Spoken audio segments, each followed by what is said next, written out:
Bonsoir à toutes, bonsoir à tous, bienvenue à CSP Time numéro 18, CSP Time nouvelle saison et CSP Time nouvelle formule. Nouvelle formule effectivement, puisque si nous gardons le principe des 4 cartons, nous allons diffuser 4 cartons quotidiennement, donc vous aurez votre dose de basket et de Limoges CSP tous les jours. Pour ce CSP Time de reprise, nous sommes dans un endroit exceptionnel. Vous le voyez, nous sommes au centre du parquet du Palais des Sports de Beaublanc. Et si nous sommes ici, nous le devons un petit peu beaucoup à notre invitée, Sylvie Rosette, adjointe au maire de Limoges, chargée des sports. Merci d'avoir accepté notre invitation et merci de nous avoir autorisé à enregistrer cette émission ici. Bienvenue Sylvie. Merci, écoutez, c'est un plaisir pour moi d'être avec vous ce soir. Voilà. Pour nous accompagner, nous avons la voix du Limoges CSP sur France Bleu Limousin, Jérôme Osterman. Salut Jérôme. Salut Jean-Christophe, bonjour à tous. Et le spécialiste du basket et du Limoges CSP au Populaire du Centre, Mathieu Marot. Salut Mathieu. Bonjour à tous. Et on commence sans transition avec le premier carton. Et dans ce premier carton, nous allons évoquer le mercato du Limoges CSP. Nous allons faire un petit peu les joueurs par joueur pour voir ces nouveaux joueurs qui sont arrivés, en parler un petit peu, même si ce ne sont pas les matchs amicaux qui donnent forcément la valeur du joueur, mais on va faire un petit listing pour passer en revue ces joueurs et voir si c'est une bonne ou une mauvaise pioche, même si, encore une fois, il ne faut pas s'avancer. On commence tout de suite avec le premier joueur, London Perrantes. Alors messieurs, c'est annoncé comme un très fort meneur, très fort passeur, mais est-ce que c'est un aussi bon défenseur ? Mathieu ? London Perrantes, déjà pour moi c'est plutôt un joli coup du CSP, au moins dans le profil. C'est vrai que c'est un meneur gestionnaire capable d'apporter quelques points, mais avant tout il sera là pour faire jouer l'équipe. Après il se pose deux interrogations, c'est effectivement sa capacité à défendre et surtout son adaptation en Europe. On sait ça va être sa première saison en Europe, c'est jamais forcément simple, c'est pas un rookie, mais il va disputer sa première saison dans un championnat comme le championnat français, donc il va falloir voir comment il s'adapte sur et en dehors du terrain. Jérôme, il y a un risque avec London Perrantes ? Défensivement, personnellement, je n'ai pas assez vu le joueur évoluer pour me prononcer sur ses qualités défensives, je vais être très franc. Après, sur le peu que j'en ai vu, oui, c'est clairement un meneur gestionnaire qui va vouloir faire jouer ses coéquipiers avant tout. Donc je pense qu'il peut s'adapter au basket européen, au collectif d'un basket comme celui du Limoges CSP. Après, peut-être qu'il gagnerait à amener un petit peu plus de rapidité dans l'exécution, dans la rapidité de passe, de remontée de balle, etc. Mais là, il est en pleine période d'acclimatation, d'adaptation, donc c'est tout à fait normal que ce ne soit pas encore tout à fait ça, mais voilà, du peu que j'ai pu en observer pour l'instant, c'est amener un peu plus de rapidité. Après sur la défense, on verra à l'usage, j'ai envie de dire. Ouais. Deuxième joueur dont on va parler, Dwight Hardy. Alors il est annoncé plus fort que Kenny Hayes. Est-ce que c'est vrai ? En tout cas, c'est un joueur d'expérience, Mathieu. Déjà, c'est un joueur d'expérience. Il sort d'une bonne saison à Galatasaray où il a joué l'Eurocup.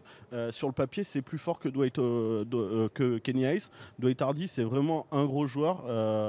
Kenny Hayes, il était arrivé d'une petite équipe turque où c'était un très bon scoreur. Dwight Hardy, il a des références au niveau européen. C'est censé être le gros joueur, la plus-value de ce Limoges CSP, son scoreur attitré. Et pour l'instant, de ce que j'ai entendu sur les matchs de préparation, il donne plutôt satisfaction. Même s'il a dû être souvent utilisé au poste 1, c'est clairement pas son poste. Dwight Hardy, ce sera un vrai 2 et je pense que le CSP a fait une très bonne pioche en engageant ce joueur-là.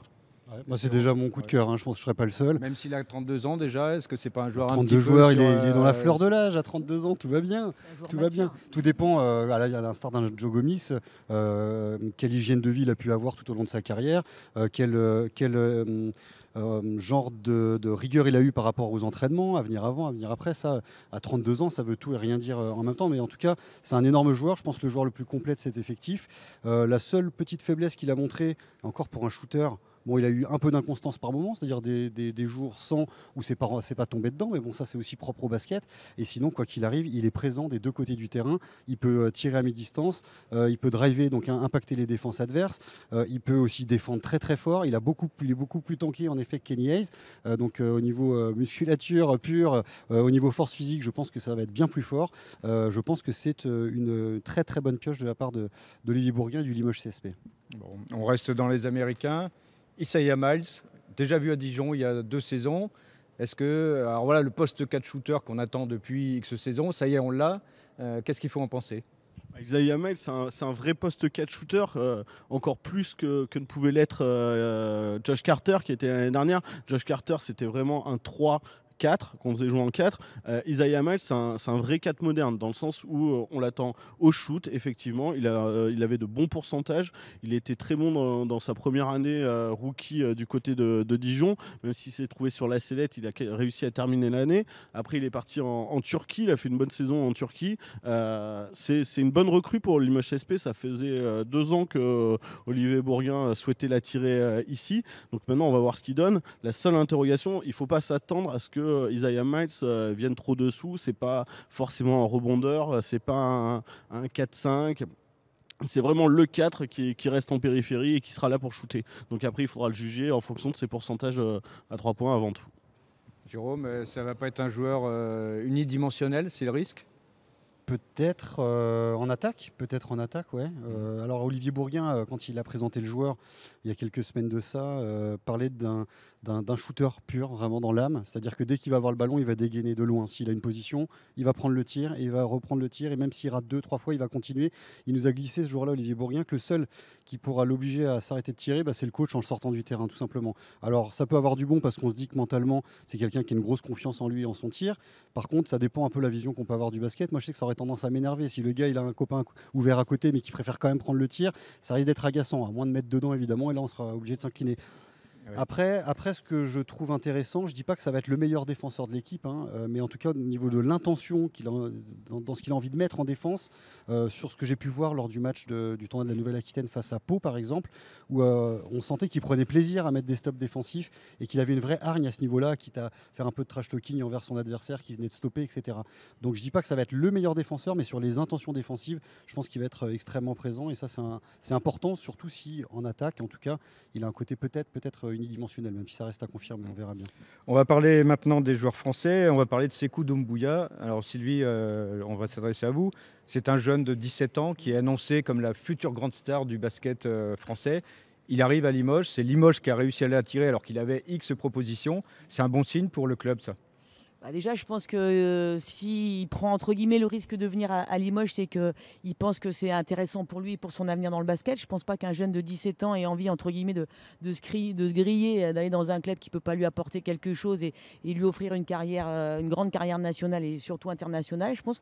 Donc je pense que c'est un tour de force de l'avoir amené ici et on peut qu'espérer que ça fonctionne bien. Mais en tous les cas, c'est une belle performance de la part du Limoges CSP de l'avoir fait venir ici chez nous. Mathieu, il va avoir beaucoup de temps de jeu, c'est ce qu'il espère en tout cas ici, Sékou Doumbouya, en arrivant de Pro B.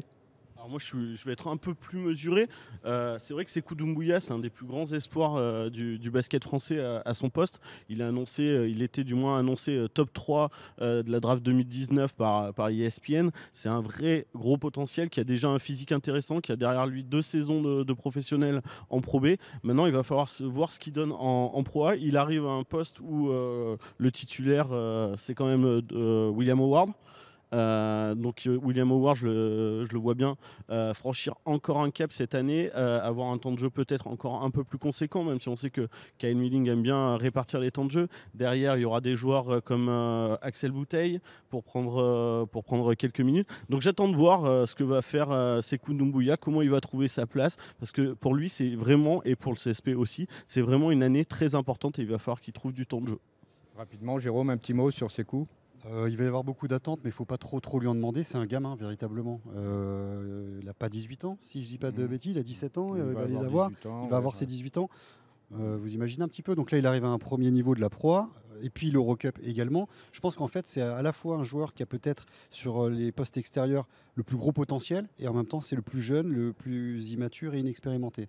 Donc il va falloir qu'il soit dans une posture d'écoute, d'avoir envie de travailler, beaucoup d'humilité, pour qu'il fasse vraiment fructifier cette première année en Pro A pour lui, en JP Elite, pardon. Et parce que derrière, la marche est énorme, quoi. La NBA, d'autant que la NBA, il faut bien se dire que désormais, ils font en quelque sorte des paris sur ce que va devenir le joueur, plus que sur le niveau du joueur au moment de la draft. Donc c'est aussi un pari pour la franchise qui va l'observer. Il devrait y avoir pas mal de scouts, notamment à Beaublanc, pour voir ce que ça va donner. Mathieu parlait de certains sites qu'il annonçait top 3 de draft. C'est du jamais vu pour un joueur français, Tilikina notamment. C'est pas à ce niveau-là, quoi. Donc on va voir. Ce qui va être intéressant, c'est de suivre son évolution en espérant qu'il explose avec une certaine constance. Pour l'instant, c'est pas le cas du tout en pré-saison, où je pense qu'il a pu montrer certaines bonnes choses et parfois totalement passé à travers. On va voir s'il arrive à trouver un certain niveau qui peut être magnifique, pourquoi pas, et puis surtout une constance dans ses prestations, ce qui lui permettra d'avoir la confiance du coach et donc les minutes qu'il attend forcément pour cette année à Limoges. Pardon, Ouais. mais il me semble que c'est un peu un challenge et puis un pari pour le club, quoi. De dire, bon, il vient, il faut que ça fonctionne, quoi.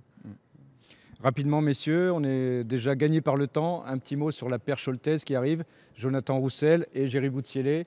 A priori, là, on prend pas trop de risques avec ces deux joueurs. Non, là, clairement, on va aller vite, on prend pas trop de risques. Jonathan Roussel, à son poste, c'est un des meilleurs meneurs français qui était encore disponible sur le marché. En gros, c'était lui ou le Dijonais Axel Julien. Donc, Jonathan Roussel, déjà, il a été nommé capitaine, on le connaît. Il va apporter sa grinta, il va apporter un peu de points. C'est plutôt une valeur sûre. Concernant Jerry Boutsielé, c'est un bon pivot, un bon intérieur du championnat de France qui a beaucoup progressé depuis son passage à Nanterre. Il est plutôt constant dans sa progression. Là, il reste sur une bonne saison avec Cholet. Il va apporter de la grinta aussi un peu, du rebond. Il va batailler dessous. Je pense que c'est un très bon joueur de complément et jeune en plus. Jonathan Roussel, je pense, bonne pioche, quoi qu'il arrive. On a vu qu'il avait été retenu et gardé par Vincent Collet pour les 2 derniers matchs qualificatifs des Bleus. Il n'a pas joué le premier, il a disputé le second, où d'ailleurs il a mis des points et l'équipe de France s'est imposée. Il est à un âge de maturité, il prend le brassard, il a l'air d'être en confiance à ce moment-là de sa carrière, etc. Je pense qu'il va énormément apporter. D'ailleurs, sur les premiers matchs de pré-saison, on a vu qu'il y avait un CSP avec Jonathan Roussel sur le terrain et un CSP sans. C'est clairement lui qui s'est imposé, peut-être naturellement, même certainement, comme déjà un patron, au moins un patron, peut-être parmi d'autres, dans cette équipe. Jerry Boutsielé, alors là, l'interrogation, c'est qu'il va être amené à beaucoup jouer 4, alors que c'est un poste 5 de formation. Il a déjà joué aux côtés d'un autre pivot la saison dernière du côté de Cholet, mais c'est peut-être l'interrogation du côté du CSP. On aura peut-être l'occasion d'en reparler sur comment va vivre ce poste 4. Après, sinon, je pense que c'est un bon joueur. Avec tout le respect et l'amitié qu'on peut avoir pour Fréjus Zerbo, je pense que Jerry Boutsielé va peut-être avoir plus de constance dans ses prestations, qui va peut-être apporter un petit peu plus que ce qu'a pu le faire Fréjus lors de ses très très longues saisons passées au Limoges CSP. Je pense que c'est une plus-value pour l'équipe. C'est pas le même profil, mais c'est le même poste. Merci messieurs, merci Sylvie. C'est la fin de ce premier quart-temps de CSP Time. Et on passe tout de suite au deuxième quart-temps de ce CSP Time numéro 18 au Palais des Sports de Beaublanc, avec notre invitée Sylvie Rosette, adjointe au maire de Limoges, en charge des sports évidemment. Alors première chose, j'imagine que pour une municipalité, avoir un club comme le Limoges CSP, c'est une fierté, c'est un fleuron dont on a envie de prendre soin. Tout à fait. On est tout à fait conscient avec Monsieur le maire que d'avoir un club professionnel comme celui-ci, et j'allais dire aussi, c'est un club qui a une histoire. Et ça, c'est assez particulier. Ça fait partie de l'ADN de la ville. Et pour nous, c'est le patrimoine de la ville, au même titre que la gare de Limoges, j'allais dire. Ouais. Après, un club comme ça, c'est aussi un poids financier parce qu'il y a des subventions à donner pour un club de ce niveau-là. Il faut l'aider à le faire vivre. Des subventions qui ont baissé ces dernières années. Un petit peu, qu'est-ce qu'on peut en dire ? Les subventions ont baissé, oui, enfin en 2014, quand même, quand on est arrivé, qu'ils ont été 2 fois champions de France et qu'ils ont joué l'Euroleague, elles ont sensiblement augmenté, les subventions. Elles n'ont jamais été aussi importantes. On était à presque 1,7 million quand même. Bon, aujourd'hui, il n'y a pas eu de play-off pendant 2 saisons l'année dernière. Donc on est quand même à 1 million d'euros de subventions, ce qui est quand même conséquent, certes pour le budget de la ville, mais aussi sur le budget du club. La difficulté aussi, c'est que quand on regarde dans le top 5 des clubs de Jeep Elite, c'est le seul club qui n'est pas aidé de façon conséquente par la métropole ou par la communauté de communes. Et ça, c'est une réalité. Et certes, la ville de Limoges ne peut pas porter forcément seul l'équipement et l'équipe. Donc, c'est le seul club dans cette configuration-là qui ne soit pas un club de la métropole. Donc, c'est un appel à Limoges Métropole ? C'est une constatation. Moi je vois, mais c'est certes, bon, on n'est pas là pour faire de la politique, mais on est là pour parler du club. Et quand on nous dit qu'ils n'ont pas la compétence sportive, c'est une réalité. C'est le même cas à Bourg-en-Bresse, et pourtant ils les aident de façon conséquente sur le modèle du développement économique en fait, puisque c'est un club. Ils ont fait une étude sur le sujet. Il y a des retombées économiques pour la ville, ne serait-ce que par l'image déjà. Donc ça, et c'est un club qui est employeur largement. Donc par le biais du développement économique, il pourrait être, je pense, mieux aidé par l'agglomération, ce qui serait quand même ce qui serait intéressant pour tout le monde. On est tous des partenaires, on est tous dans le même bateau, faut que ça marche. Quels sont les rapports entre la ville de Limoges et la direction du Limoges CSP ? Est-ce que ce sont des rapports cordiaux, ou est-ce qu'il y a un petit peu de... On va peut-être pas parler de tension, mais parce que voilà, les subventions, les aides ou les choses comme ça, quels sont les rapports là ? Non, vous savez, les rapports sont bons, ils sont intéressants, ils sont constructifs. On est des partenaires. Et comme je viens de le dire, il faut que ça fonctionne. Alors, je vous dis pas, parfois, il peut y avoir des points d'achoppement, on peut avoir des discordances sur certaines choses. Dans l'absolu, pas sur les subventions. Parce que le Limoges CSP voit ce qui se passe ailleurs, ils regardent, ils évoluent quand même au milieu des autres clubs. Et ils voient bien que c'est partout il se passe partout la même chose. Ce qui est important aujourd'hui sur un club professionnel, c'est une société sportive. Hein. C'est une entreprise commerciale, j'allais dire. Donc c'est normal qu'ils aient un modèle économique aussi propre pour se développer. Jérôme, une question. Oui. Ouais, là où il pourrait y avoir peut-être des petites tensions, c'est qu'il va falloir occuper les espaces de réception du grand stade qui va bientôt être inauguré. Et je crois que j'ai cru savoir que vous sollicitiez les différents clubs, savoir qui pouvait éventuellement occuper ces espaces. Est-ce que ça crée peut-être des tensions, notamment avec un club comme Limoges qui a envie de créer ses propres espaces de réception pour ses VIP? Alors, effectivement, il y a eu des différends à ce sujet-là. Hein. C'est pas un scoop, j'allais dire. Hein. Non, c'est pas un scoop. Non, on peut en parler, du coup, mais à partir du moment où on a des réceptifs, c'est une Formule 1 qui s'est construite à côté. Hein. Il nous paraissait quand même cohérent que le Limoges CSP, de par non seulement la proximité déjà, vienne faire ses réceptifs dans le club. Bon, ils n'ont pas, pour la saison à venir, forcément imaginé les choses complètement comme ça, même s'il y a une évolution de leur part. On a fait des propositions qui n'ont pas été forcément retenues non plus dès le départ. Et là, on en discute. J'ai vu encore le président Youri la semaine dernière et on en discute de façon franchement intéressante. Mais ce qui est compliqué pour ces clubs, c'est que leur colonne vertébrale, c'est leur équipe, c'est le sportif. Et pourtant, pour exister et se développer, il faut qu'ils aient des politiques tarifaires, il faut qu'ils aient des politiques commerciales, il faut qu'ils soient attractifs sur autre chose. Et là, ça demande un staff, ça demande du boulot. C'est un autre métier, en fait.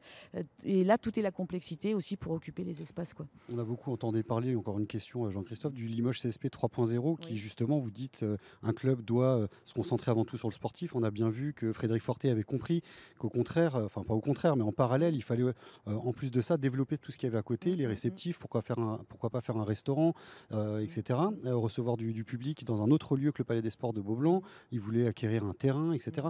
Où est-ce que vous en êtes à ce niveau-là? Parce qu'il y a forcément des échanges sur ces sujets-là entre le club et la mairie de Limoges qui a parfois en quelque sorte la main sur certains dossiers. Oui, il y a eu des échanges, effectivement, mais il y a eu des études. On a poussé la réflexion à l'époque de Frédéric Fortet sur ce sujet-là. On en a conclu quand même qu'aujourd'hui, il fallait optimiser les espaces réceptifs existants avant d'imaginer construire peut-être autre chose à côté avec une vraie proximité. Donc aujourd'hui, on en est là. Les choses ne sont pas non plus complètement figées dans l'avenir. Je vous rappelle que le Limoges CSP a eu la concession de la brasserie aussi. Ça, je pense que pour eux, ça doit être un élément de développement important et conséquent et que c'est un vrai métier. C'est un vrai métier, la restauration, la brasserie, des réceptifs. Ça ne s'improvise pas non plus comme ça. Concrètement, le CSP, ils vont utiliser les espaces VIP de la prochaine saison ou rien n'est décidé ou c'est non pour la saison à venir? Non. Au jour d'aujourd'hui, ils souhaitent utiliser les espaces seulement sur quelques dates dans l'année. Voilà où on en est au jour d'aujourd'hui. Puisqu'on parle de développement du club, on peut parler aussi des infrastructures. Vous avez rénové les vestiaires du Limoges CSP. Aujourd'hui, qu'est-ce qu'on peut dire sur Beaublanc? On a entendu beaucoup de choses, un agrandissement, une amélioration pour augmenter la capacité. On en est où aujourd'hui? Alors effectivement, là cet été on a refait les vestiaires résidents qui en avaient largement besoin. On a mis des nouveaux panneaux et on a acquis aussi des panneaux d'entraînement pour les espoirs qu'on va mettre là de façon latérale au moment des entraînements. En ce qui concerne le Palais des Sports en lui-même, le maire a demandé qu'une étude soit faite pour augmenter la jauge à 7500 places, sachant que techniquement c'est quand même des choses qui sont compliquées puisque si on doit faire des travaux ici, où va jouer l'équipe? C'est toujours la vraie difficulté. Et la deuxième chose qui, à court terme, serait plus réalisable, c'est de faire ce qu'on appellerait, entre guillemets, une salle de décharge à proximité qui permettrait à l'association du CSP aussi d'évoluer à proximité des pros, qui est une vraie synergie entre l'asso et les pros et qui permettrait aussi aux cadets, aux espoirs de travailler à proximité des pros, voire de faire des matchs, si on a une jauge à 1500 ou 2000 places, des matchs de Coupe de France plutôt que d'aller à Poitiers ou ce genre de choses, quoi. Donc, l'idée d'une nouvelle salle, d'une vraie arena, par contre, elle est abandonnée, celle-ci. Abandonner, c'est un grand mot. Vous savez, les choses, le temps administratif, c'est compliqué, hein. Donc, dans un premier temps, on regarde à augmenter la jauge ici et à faire une salle à proximité. Et en fonction de ce que donneront les études, on pourrait envisager de faire un autre palais des sports. Mais il faut bien se dire qu'à partir du moment où il a été fait ce stade, avec le coût de fonctionnement qu'il y a derrière, se mettre, j'allais dire, un autre équipement d'envergure sur le dos, je ne sais pas si ça serait vraiment raisonnable au jour d'aujourd'hui, quand on voit en plus la nouvelle gouvernance du sport et les baisses des budgets du sport de l'État. C'est quand même des choses qui sont... Il faut bien y réfléchir, hein. Bien y réfléchir. On a fait un outil qui n'était pas approprié aux besoins. Bon, maintenant c'est comme ça, il est là. Mais ça ampute le reste, c'est sûr que ça ampute le reste. À propos des études sur un éventuel agrandissement de Beaublanc, des études allant dans ce sens ont, semble-t-il, déjà été menées. Est-ce que ce sont de nouvelles études que vous avez commanditées, ou est-ce que finalement ce sont de ces études dont on parle et qu'on n'attend plus finalement qu'une décision politique? Non, on repart sur de nouvelles études, on repart sur autre chose. Et ça supposerait que Beaublanc, pendant les travaux, serait complètement inutilisable? C'est la complexité, elle est là en fait. Je ne vais pas vous dire oui ou non, il ne faut pas qu'on en arrive à ça, puisque comment on fait? Là, on est bloqué. S'ils ne peuvent pas jouer ici, on ne va pas faire des saisons blanches. Non, mais à Roanne, ils ont agrandi leur salle tout en continuant à jouer. Donc, est-ce que c'est quelque chose d'envisageable? C'est ce qu'on souhaite. C'est ce qu'il faudrait. C'est pour ça que des nouvelles études sont mises en route pour voir comment on pourrait faire. On a une structure qui est très particulière, hein, avec cette baleine, ce toit qui est comme ça. Voilà. Donc maintenant, on regarde. C'est complexe, hein. Je ne suis pas architecte, mais j'imagine qu'il y a des travaux derrière les deux paniers. Ça n'empêche pas de remplir les travées latérales. Oui, non, mais on peut tout. Je suis pas architecte. On est tout imaginé. Et Jérôme, moi non plus, je ne suis pas architecte, donc je ne peux pas vous donner de détails que je ne connais pas et que je ne maîtrise pas en plus. On a tous envie, en tout cas, de voir si c'est pas une nouvelle salle, un Beaublanc qui peut accueillir plus de monde. Dernière chose pour ce carton, il y a un délai là de décision par rapport à ce nouveau Beaublanc. Je pense que d'ici la fin du mandat, on sera en capacité d'avoir des réponses. Voilà. Eh bien, on va attendre ces réponses avec impatience. C'est la fin de ce deuxième carton et nous allons attaquer tout de suite et sans transition avec le troisième carton. Le troisième carton qui est celui du débat et nous allons parler de handball un petit peu, puisqu'on a vu que le club du LH87 était un club ambitieux qui avait annoncé de façon tout à fait claire ses ambitions de monter en Lidl Star League, c'est-à-dire l'équivalent de la JP Elite pour le handball. C'est un club qui vient de faire un match à Beaublanc, qui a réuni 4200 spectateurs ici. Est-ce qu'à terme, le Limoges Hand 87 peut être un concurrent pour le Limoges CSP? Honnêtement, j'aime pas trop ce mot de concurrent. Ou alors, il faut le prendre de façon positive. Parce que pour moi, la concurrence, ça tire vers le haut. Donc, à partir du moment où on a deux grands et beaux clubs à Limoges, je pense que tout le monde peut en sortir grandi. Et c'est une vraie et belle visibilité pour la ville de Limoges. Après, le hand bénéficie aussi d'un contexte national, avec une équipe qui est championne du monde. On a des gens qui sont très sérieux à Limoges sur leur club, qui ont su construire aussi doucement mais sûrement ce club, qui ont un vrai modèle économique de développement, qui compte très peu sur les subventions publiques. Donc oui, ils sont en pleine progression. Ils sont aujourd'hui, j'allais dire, c'est le bon élève et c'est celui qui pousse et qui tire vers le haut. Mais peut-être que ça oblige aussi les autres à se remettre en question sur leur mode de fonctionnement. Moi, je pense que on a tout à y gagner d'avoir un club comme ça qui monte en puissance.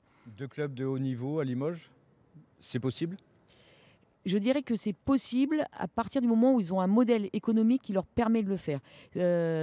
S'ils ont des ambitions et qui comptent sur la ville là-dessus, ça va être la ville et les collectivités, quelles qu'elles soient, hein, ça ne sera pas possible. Parce qu'on sait très bien qu'aujourd'hui, le partenariat public ne va pas aller en augmentant. On voit la région qui n'est pas du tout dans ce domaine-là, hein, qui baisse ses subventions, qui a harmonisé et qui continuera pas à aider. Le département, ce n'est pas sa vocation, c'est l'action sociale.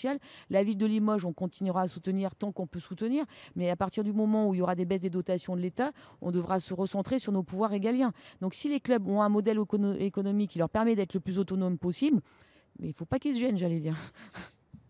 Alors, est-ce qu'on peut dire que finalement, on va se retrouver aussi, si jamais le Limoges Hand 87 continue à grimper, est-ce que ça va déboucher aussi sur, on retombe sur un problème d'infrastructure? Le LH 87 à la salle Henri Normand, ce ne sera pas possible. Alors là, par contre, vous touchez du doigt une vraie difficulté. Aujourd'hui, bon, ils arrivent à trouver... Et donc, il y aura concurrence avec le Limoges CSP. Concurrence ou émulation collective. Concurrence au moins au niveau de la salle. Couper la salle en deux. Ouais, le soir de match. Non, mais c'est la vraie difficulté. Alors, bon, aujourd'hui, on arrive. D'abord, on en parlait avec le président de la LNH. Il y a moyen de jouer comme avec certaines dérogations par rapport aux jauges. Ils font un match au Zénith. Pourquoi pas, ils n'en feraient pas deux. Surtout que la LNH a des partenariats avec les Zéniths de France. Donc, ça peut être aussi une solution. On voit bien à Boulazac, ils ont une salle qui est multifonction. Ils font déjà 3-4 matchs dans l'année au Palais des Sports. Voilà. Ensuite, si vraiment les choses devaient s'installer comme ça, il y aura peut-être des solutions à trouver, ça effectivement, oui. Et aujourd'hui, on a l'impression que c'est le handball qui est vraiment plus dans une bonne dynamique par rapport au basket en termes de visibilité d'équipe de France. Les 2 équipes de France sont championnes du monde. Aujourd'hui, on a envie de dire que la dynamique, elle est du côté du hand. Au niveau national, vous voulez dire? Peut-être même au niveau du ici. Après, on en a les retombées probablement localement. Oui, je ne peux pas vous dire le contraire. Hein. Le hand est un sport qui était au départ un sport plus scolaire et puis qui prend un essor énorme et qui, comme toutes ces ligues et ces fédérations, ont le souhait de se développer à travers des partenariats, à travers la télé, les droits télé. Et ça, on ne peut pas l'empêcher. Bon, j'allais dire, c'est intéressant aussi pour la France et pour nos villes. Hein. Alors messieurs, un avis là sur cette concurrence ou pas, Jérôme? J'ai envie de vous faire une réponse de Normand, j'ai envie de dire oui et non. C'est-à-dire que j'ai assisté donc au match de la première journée de Pro League avec les 4200 spectateurs réunis au Palais des Sports de Beaublanc. J'ai l'impression que ce n'est pas tout à fait le même public. Donc déjà, ça veut dire que chacun des clubs peut avoir un public, pas forcément en intégralité, mais en partie en tout cas, voire en grande partie différent. J'ai constaté peut-être un public un tout petit peu plus jeune au handball. Peut-être que l'histoire du Limoges CSP fait qu'il y a des passionnés qui sont là depuis plusieurs dizaines d'années, que le public s'est en partie renouvelé, rajeuni, mais que le handball c'est presque un nouveau public. Voilà, c'est un deuxième constat que je fais. Je vous répondrai qu'il pourrait y avoir concurrence si sur le terrain des partenaires se détournent du Limoges CSP pour aller voir le handball. Là, on pourra parler d'une concurrence peut-être dans le mauvais sens du terme. Mais sinon, pour le reste, je pense qu'il peut y avoir de la place pour les deux. Mais il va se poser, et ça c'est le gros bémol pour le handball, la question de la salle. Au bout d'un moment, Henri Normand, là ça passe encore en deuxième division. Et quand on voit qu'ils font 4002 sur une journée d'ouverture de deuxième division, on se dit clairement qu'elle est trop petite, même peut-être en deuxième division. Alors en première division, avec si en plus c'est un club qui s'installe, il faut voir que le handball est maintenant dans les petits papiers des dirigeants du handball français. Monsieur Aubard est rentré dans la direction du comité directeur, merci, du handball français, parce qu'ils font les choses vraiment très bien et qui sont regardés d'un œil extrêmement bienveillant par les instances du hand français. Donc moi je pense qu'il y a de la place pour tout le monde, mais il va se poser donc le problème de la salle et la seule chose où on pourrait dire que finalement le hand fait vraiment de la concurrence dans le sens négatif du terme, c'est s'il y a des partenaires qui préfèrent choisir l'un plutôt que l'autre. Après, les partenaires, et c'est déjà le cas, s'investissent auprès des deux clubs. Voilà. Ça peut le devenir, c'est vrai. Sylvie Rosette dit c'est pas les mêmes. C'est vrai que pour le public, il y a forcément la place pour les deux clubs. En termes de public, c'est pas forcément le même. Après, en termes de partenaires, on connaît le bassin économique de notre région. C'est vrai que pour le moment, c'est peut-être pas les mêmes partenaires, mais si le LH est appelé à grandir, forcément qu'il va peut-être venir chasser un peu sur les terres du Limoges SP. Aujourd'hui, le LH 87, je crois qu'ils ont beaucoup de partenaires, pas forcément des très importants, mais ils ont énormément de partenaires. À terme, s'ils veulent se développer, il va falloir qu'ils recrutent, qu'ils trouvent des partenaires un peu plus importants. Donc là, pourrait se poser le problème pour le Limoges SP. Alors après, aujourd'hui, il n'y a pas de concurrence. Je ne pense pas que dès aujourd'hui, ni demain, le LH 87 fasse de l'ombre au Limoges SP, soyons clairs. Ils n'ont pas le même passé, mais peut-être qu'à terme, c'est une question qui mérite d'être soulevée. Ce n'est pas anodin de voir le LH 87 faire 4200 personnes dans Beaublanc. Ce n'est pas anodin de voir le LH 87 aller jouer dans le Zénith, faire venir Black M. Ils mènent de super opérations. C'est un club qui se développe très très vite. Il y a ce problème d'infrastructure dont tout le monde a parlé. Je n'ai toujours pas compris la salle Henri Normand. C'est pas possible de se garer. La jauge est trop petite. Enfin, question d'infrastructure, à la ville de Limoges, on a été au top. Et non mais c'est vrai. Enfin, la salle Henri Normand, c'est. Enfin, faut y aller quoi. Entièrement d'accord avec vous. Hein. Mais c'est vrai qu'à terme, ça peut devenir potentiellement un concurrent pour le CSP pour moi, parce que le bassin économique d'une région comme la nôtre fait que deux clubs professionnels ont du mal à coexister pour moi. Et encore, on parle de handball et on parle pas de football ou de rugby, parce que là, à mon avis, ce serait pas possible du tout. D'où le stade, l'intérêt. Couvrir le stade. Olivier Giraud, qui est le nouveau président de la Ligue nationale de handball, quand il a dit ça, j'assistais à cette conférence de presse à Limoges, je me dis mais qu'est-ce qu'il raconte? Après tout, on peut penser à tout. Ah ben, on peut penser c'est à gratuit, tout, c'est gratuit sûr. de réfléchir. Oui, Et il sûr. disait mais pourquoi pas couvrir le stade carrément, ou la moitié du stade?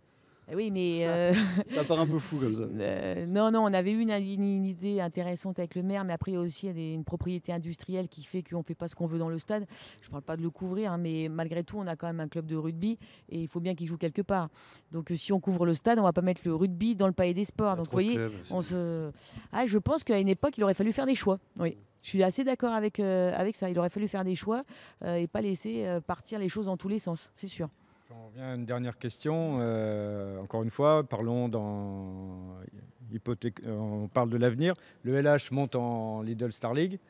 Le Limoges CSP toujours en Jeep Elite. Est-ce que ça veut dire que pour harmoniser les choses, la subvention du Limoges CSP baissera automatiquement? Non.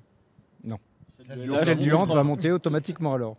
Ils sont pas forcément, ils sont pas demandeurs de ce genre de choses. Ils sont oui, mais il y a un moment, il faut bien traiter les deux équipes au même niveau, de la même façon, non? Oui, mais le LH n'est pas du tout est dans un modèle économique complètement différent, qui est un modèle économique qui est extrêmement privé. Hein. Ils ont une subvention de la ville de Limoges qui n'est pas importante par rapport à leur niveau de jeu. Combien? Et on est à 250, je crois, 260, quelque chose comme ça. 266, oui, on me souffle. Mais par rapport à leur budget de fonctionnement, ils ne sont pas sur une grosse subvention et j'allais dire, c'est pas leur problème, non, c'est pas le terme. C'est vraiment sympa. Il faut 4200 personnes, ils sont contre l'argent public. Non, ils ne sont pas contre l'argent public, loin de là. Mais ils ont un coup d'avance et ils sont vraiment dans la nouvelle mouvance du sport avec un modèle économique de développement très, très privé sur le partenariat, sur des opérations. Et vraiment, ils sont sur du spectacle sportif. Ils sont dans ce qui se fait aujourd'hui partout. Hein. Oui, mais ce serait un plus, non, pour eux, on peut imaginer comme ça, même s'ils ils travaillent de leur côté avec du partenariat privé, forcément qu'une subvention... Ils préfèrent qu'on fasse de l'investissement pour eux que du fonctionnement. Parce que leur besoin, il est là. Voilà, donc une salle. Ça sera le mot de la fin pour ce troisième carton. Et sans transition, nous commençons tout de suite avec le quatrième et dernier carton de ce CSP Time numéro 18. Et nous allons aborder enfin cette nouvelle saison de Jeep Elite qui débute samedi pour le Limoges CSP avec un déplacement à Antibes. Alors, que faut-il espérer de cette équipe du Limoges CSP? Est-ce que le CSP est un candidat crédible au titre de champion de France? Sylvie? Mais nous, on attend que ça. Évidemment, je crois qu'on ne peut pas avoir une équipe à ce niveau-là et sans espérer qu'en fin de saison, ils aient le titre. Sinon, quel est l'intérêt de venir à Beaublanc, quoi? C'est ça le sport. Pour moi, le sport, c'est de venir vibrer au bord du parquet pour voir son équipe et espérer gagner. Si c'est joué d'avance et si on se dit de toute façon, ils n'iront pas jusqu'au bout, ça n'a pas d'intérêt. C'est d'avoir la chair de poule qui est intéressant. Et du coup, d'avoir une équipe qui soit championne de France. Et moi, j'ai même envie de rêver qu'ils reviennent avec un titre européen. Quoi. Carrément. C'est parti. Et allez, bon, ça nous coûterait un peu cher au final, je pense. Ouais. Les primes, tout ça. Mais non, les primes, on n'a pas le droit de donner des primes. Non, mais je parle du club, ça risque de coûter cher au club surtout. Ça. Messieurs, votre avis, est-ce que c'est un candidat crédible au titre? On nous l'a dit, cette équipe du Limoges CSP est plus forte que celle de l'année dernière. Celle de l'année dernière a fait demi-finale, donc c'est demi-finale obligatoire, minimum. Déjà, je pense qu'il y a déjà eu des équipes par le passé où tous les arguments n'avaient pas été mis dès le départ. Et clairement, en tout cas au départ, on pouvait se dire, bah non, cette équipe, elle ne pourra pas aller chercher le titre. Là, c'est différent déjà. C'est toutes les équipes du passé. C'est toutes les équipes du passé, je pense. Ouais, pas toutes, non, mais quelques-unes. On est au complet dès le départ. Quelques-unes, en tout cas. Ça, c'est sûr, voire une majorité. Mais là, en tout cas, il y a la volonté, ça c'est quand même à souligner, de la part d'Olivier Bourguin, de Calmilling, l'entraîneur, de recruter la meilleure équipe possible dès le mois d'août, pour avoir la meilleure équipe possible dès la reprise. Et pas trop en garder pour l'hiver, janvier, février, mars, voire plus tard. Donc déjà, ça, c'est à souligner. Et ça donne de l'espoir, d'autant que je pense que le recrutement était vraiment réussi. Et autre élément positif, a été fait ce qui a été annoncé. C'est-à-dire qu'il voulait déjà travailler dans la continuité en gardant une base de joueurs déjà présente, c'est le cas, avec une grande majorité de joueurs formés localement, ou joueurs français ou formés localement, c'est le cas. Donc voilà, ce qui a été annoncé a été fait, c'est plutôt positif. Donc on sent qu'il y a une vraie progression avec des profils de joueurs dont on a parlé un petit peu plus tôt, qui est vraiment intéressante là aussi. Donc moi, je pense que cette équipe peut aller chatouiller peut-être les Strasbourg, Asvel, qui sont comme d'habitude ces dernières années sur le papier les mieux armés. Je pense que là, le Limoges CSP, ce Limoges CSP peut aller se frotter à la lutte pour le titre. Mathieu, Jérôme l'a dit, des profils de joueurs intéressants, des profils de joueurs talentueux, mais est-ce que tout ça, ça fait une équipe ? Déjà, avant de dire c'est l'équipe la plus forte du CSP, enfin elle est plus forte que celle de l'année dernière. Pour le moment, elle est plus talentueuse. On verra si elle est plus forte, dans le sens où on verra ce qu'elle fait en championnat. Maintenant, on parle de Jeep Elite. L'année dernière, c'est Le Mans qui est champion de France en titre. Personne n'aurait parié sur Le Mans la saison dernière. La question aujourd'hui, est-ce que le Limoges CSP sur le papier est une meilleure équipe que Le Mans la saison dernière sur le papier ? On n'est pas loin de répondre oui. Donc voilà, je pense que tous les espoirs sont permis pour le Limoges CSP, qui a du talent à tous les postes, qui a de la profondeur de banc, qui peut voir venir. Maintenant, pour moi, il y a 2 interrogations sur ce Limoges CSP.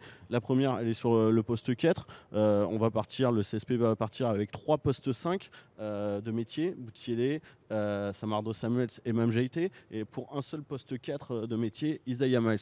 Alors après, est-ce qu'il n'aurait pas été opportun d'avoir 2 postes 5 et un poste 5-4 pour doubler sur le poste 4, même si c'est Jerry Boutielé qui va le faire, mais c'est pas un vrai poste 4.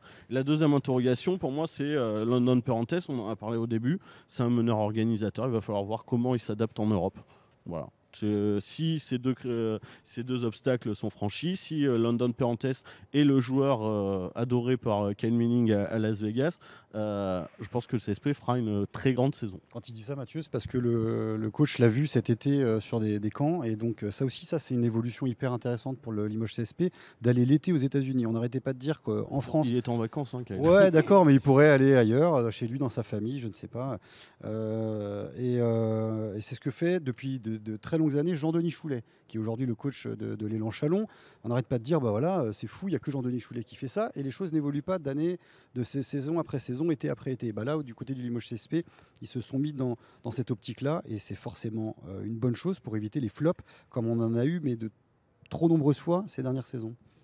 Sylvie, Jérôme l'a dit, il y a une continuité déjà cette saison, c'est pas rien puisqu'on n'était pas trop habitués. Et il y a aussi une forte base de joueurs français, c'est important ces éléments-là.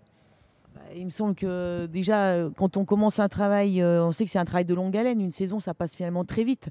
Donc pour arriver à construire et mettre des choses en place, si chaque saison, on casse ce qu'on a mis en place la saison précédente, c'est quand même difficile d'avoir une marge de progression intéressante. Donc si on garde un staff, si on garde une base de joueurs, je pense qu'on peut continuer à travailler dans la durée et effectivement espérer avoir de l'ambition. Et puis, je vois autre chose, c'est que dans une équipe, vous avez tous dit qu'il y a des bonnes individualités, mais après, il faut que la mayonnaise prenne et que ça match et qu'ils aient envie de gagner. Quand on joue avec des coéquipiers, moi j'ai connu ça, et ben ensemble, quand on se connaît et qu'on a vécu des aventures, c'est des aventures humaines aussi. Et quand on se connaît et qu'on a déjà travaillé une saison, voire 2 saisons ensemble, on a envie d'y aller. Le titre, on a envie d'aller le chercher. On s'est arrêté en demi-finale l'année dernière, et ben cette année, on a peut-être envie d'aller chercher le titre. Et ça, on peut pas le faire avec des gens avec qui on n'a pas joué les saisons dernières ou avec qui on se connaît à peine, on était dans des clubs différents. Donc je crois qu'on a tout à y gagner, le club a tout à y gagner avec cette continuation et cette pérennité. Et si ça pouvait durer encore un peu, je pense que ça serait vraiment bien. Après, les joueurs, on sait très bien qu'ils ont une carrière. C'est la difficulté de ce sport, c'est que c'est un sport collectif avec des statistiques individuelles. Donc, ils ont aussi une carrière à assumer. Il y a un mercato, voilà. Mais quand on peut arriver à capter ça, je pense que déjà, c'est intéressant. Et puis, ça permet de travailler dans de meilleures conditions, il me semble. Par rapport à ce que vous venez de dire, je crois que c'est Philippe Hervé qui nous avait raconté ça à l'issue du dernier titre de champion de France, en disant, voilà, à partir de tel moment, j'ai dit aux gars, on oublie les statistiques, maintenant c'est tous vers le même objectif. Donc quelque part, il y a une tolérance du coach pour que quelque part dans la saison régulière, par moment, un joueur puisse éventuellement ne pas s'oublier au passage, parce qu'il a en effet une carrière à mener. Mais si vraiment l'équipe est en position de performer, d'aller chercher un titre, au bout d'un moment, on oublie tout ça, quoi. Et là, il y a une exigence qui doit être entière. Alors après, on a beaucoup parlé des joueurs. Il y a aussi Kyle Manning, qui va être dans sa 2e année au Limoges CSP, après avoir commencé son rôle de coach à Toulon, qui est arrivé dans un contexte complètement nouveau. Il a été par moments très très tendu, notamment vis-à-vis de nous, la saison dernière. Est-ce qu'il va s'être un petit peu plus acclimaté à ce contexte limougeau, et puis est-ce qu'il va continuer à réussir à progresser lui-même dans son coaching, parce que c'est un jeune coach, et à faire progresser son équipe tout au long de la saison. Ça va forcément être aussi une donnée extrêmement importante. Alors, on nous a dit que c'était aujourd'hui, en termes d'encadrement et de coaching, il n'y avait pas mieux en France, et c'est un peu ce qui fait venir Sekou Doumbouya. Qu'est-ce que tu en penses, Mathieu? C'est vrai? Je ne suis pas forcément d'accord avec ça. Après, c'est vrai que le Limoges CSP a étoffé son staff. Ça, c'est indéniable. Et il fait des efforts par rapport à ça. Ils ont recruté un entraîneur individuel. C'est très important pour attirer des joueurs comme des prospects comme Sekou Doumbouya, forcément. Après, de là à dire que c'est le meilleur staff en France, on verra à la fin. Je pense que des clubs comme l'Asvel ont un staff technique également très développé. Strasbourg a également un staff technique très développé. Alors, est-ce que c'est le meilleur de France? Écoutez, on verra dans quelques années. Après, on verra ce qu'ils font de Sekou Doumbouya et ce qu'ils font sur le terrain. Moi, j'ai juste envie de rebondir sur deux choses que disait Sylvie. C'est vrai que c'est important, cette continuité au niveau des joueurs. Déjà, pour l'équipe, pour avoir des ambitions au niveau sportif dès la saison à venir, mais c'est aussi important pour le public. Le public, il aime s'identifier à des joueurs, et pour le public, c'est très bien de voir des William Howard, des Axel Bouteille ou des Mame Jeité faire une deuxième année à Limoges. On sait que le public a adoré des joueurs comme Adrien Moerman. Souvent, c'est JFL qui laisse une vraie trace, et pour ça, c'est important de pouvoir en conserver. Et encore plus fou, il y a un Jamaïcain, en tout cas un joueur non formé localement, Samardo Samuels, qui finalement est revenu. Alors, En grande forme. Ouais, je l'avais formulé en Très forme affûté, de boutade, hein. en forme Très de boutade affûté, sur Twitter au début de l'avant-saison. Visiblement, ça en a fâché certains en disant oh là là, on rigole pas avec ça, quoi, limite. Bon, bah finalement, oui, le prix a peut-être probablement baissé au cours de l'été, je ne sais pas. C'est une super affaire financière. Et Samardo Samuels qui, voilà, Mathieu Marot pourra le confirmer. Samardo Samuels qui revient donc avec de super intentions. Quand on voit ses attitudes sur ses premiers matchs, là, sur les matchs d'avant-saison et juste avant donc la reprise, il a cartonné, hein, même s'il y a eu défaite en finale du tournoi de Cagliari le week-end dernier. Je crois qu'il a mis plus de 20 points, il est en double-double, me semble-t-il, avec les rebonds. Il a tout cartonné et il a une niaque sur le terrain, une attitude. Il le montre au public, mais il le montre aussi à son équipe, à ses partenaires. Que il n'a pas envie de faire une saison blanche à Limoges, hein, certainement pas. Il a adoré son premier passage à Limoges, et lui vraiment a déclaré sa flamme au Limoges CSP et au Limougeau sur les réseaux sociaux. Et c'est vrai qu'on a l'impression qu'il attendait un signe du CSP, et le CSP a vraiment fait une très bonne affaire en le reprenant. On va conclure ce quatrième quart-temps avec une dernière chose, un petit pronostic sur la saison régulière. Alors, une place entre 1 et 8, j'imagine. Mathieu? Troisième. On va piquer la place là. Ouais. J'allais Moi aussi, j'allais dire Troisième pour ouais. tout le monde. Donc, Ouais. il y a Strasbourg et Villeurbanne devant aujourd'hui. Peut-être Monaco. Peut-être Monaco. Bon, Parce que vous le savez, l'Asvel va être moins bon que prévu. Ouais. Attention, il y a Miro Bilan. Voilà. C'est vrai. Merci, messieurs, dames. C'est la Merci. fin de ce quatrième quart-temps et du CSP Time numéro 18. On termine, comme d'habitude, ce CSP Time avec les tops et les flops. Messieurs, j'espère que vous êtes prêts. Messieurs, dames, je vais commencer, comme c'est de tradition, avec mon top. Mon top, je vais le donner à Boris Dio, qui prend sa retraite. Et c'est un monument du basket français qui tire sa révérence. Un joueur qui a toujours eu l'élégance, l'altruisme, de toujours vouloir faire jouer les autres plutôt que de briller lui-même. Pour moi, c'était un véritable exemple. En plus, c'était un régal de le voir sur un terrain. Et moi, si je dois retenir qu'un geste de Boris Dio, c'est sa faute antisportive sur Navarro en demi-finale de l'Euro en 2013. Histoire de dire, les gars, on se réveille, on arrête de se faire marcher dessus par les Espagnols. Et c'était ça un capitaine. Donc voilà, c'était mon top pour Boris Dio. Et mon flop, c'est pour le nouveau maillot de l'Asvel. C'est une chose que on choisisse de changer des couleurs, mais même si avec l'argent on peut tout faire, piétiner son histoire comme c'est le cas un petit peu pour l'Asvel qui oublie ses couleurs vertes, moi je trouve ça pas ça terrible, je trouve même ça carrément nul. Voilà, on continue pour les tops et les flops. Mathieu? Alors, mon flop, ça va être pour moi-même. Ouais, c'est très égoïste. Ça va être pour. Ça fera plaisir à certains. Ça va être pour Axel Bouteille, qu'on avait annoncé sur le départ, que j'ai annoncé sur le départ pendant très longtemps. Je continue de dire que sa volonté, c'était de partir, que le club ne voulait pas forcément le retenir. Mais bon, après, ça fait partie des aléas du mercato. Axel Bouteille est toujours au Limoges CSP pour cette saison. Il paraît qu'en plus, il est très motivé. Donc, on va espérer qu'il fasse une grande saison avec le Limoges CSP. Et mon top, c'est pour le retour de Samardo Samuels. Hein. Pour tout ce qu'on a dit, moi je trouvais qu'il avait fait une super deuxième partie de saison avec le CSP. Il était enchanté de son passage à Beaublanc. Il revient. C'est une super nouvelle à la fois pour Limoges CSP et surtout pour Beaublanc. Jérôme? Le coup de gueule, la sortie de Tony Parker sur l'équipe F de l'équipe de France, équipe qu'il ne reconnaît plus. Au bout d'un moment, il faut espérer que c'était juste une maladresse de langage de sa part, mais d'utiliser ces mots-là, au bout d'un moment, on a le droit d'avoir du respect pour les joueurs qui, en plus, donnent de leur temps, de leur énergie, de leur amour du maillot bleu lors des matchs qualificatifs et qui, bien souvent, en plus, ne sont pas retenus pour le groupe qui joue la phase finale. Au bout d'un moment, on a le droit de les respecter, même si on peut s'imaginer que c'était qu'une maladresse de sa part. Et puis, le coup de cœur, je l'ai déjà dit pendant l'émission, c'est cette volonté d'avoir la meilleure équipe possible dès le début de saison, dès le mois d'août, dès la préparation et donc pour la reprise des compétitions au championnat et Eurocup, et de l'avoir fait. Ça, c'est vraiment quelque chose qui devrait être juste normal, mais c'est à souligner pour ce début de saison. Sylvie, un top et un flop pour conclure. Alors, mon top, c'est la venue de l'équipe de France à Limoges le 3 décembre. Ça n'a pas été le cas depuis 2007, il me semble. Donc ça, on était très content de pouvoir accueillir cette équipe et de répondre favorablement au président Ciotat. J'espère que tout le monde en sera ravi et surtout qu'on aura un beau match, une belle revanche contre la Bulgarie. Et mon flop, c'est la difficulté des calendriers entre la FIBA et l'Euroleague. Et puis après, on a la Jeep Elite et la Coupe de France. Et que nous, c'est compliqué au quotidien ici à gérer avec le club et ce genre de trucs. Non, on parle basket là, Mathieu. On parle plus on n'est plus dans les cartons. Bon voilà, pour moi ça c'est un peu le flop parce que c'est difficile pour nos services et puis pour le club aussi, je pense. Voilà, merci messieurs, dames. Merci à vous. Merci Jean-Christophe. Merci à tous. CSP Time numéro 18 est terminé. Rendez-vous sur les réseaux sociaux et sur lepopulaire.fr. Rendez-vous dans 15 jours. Salut.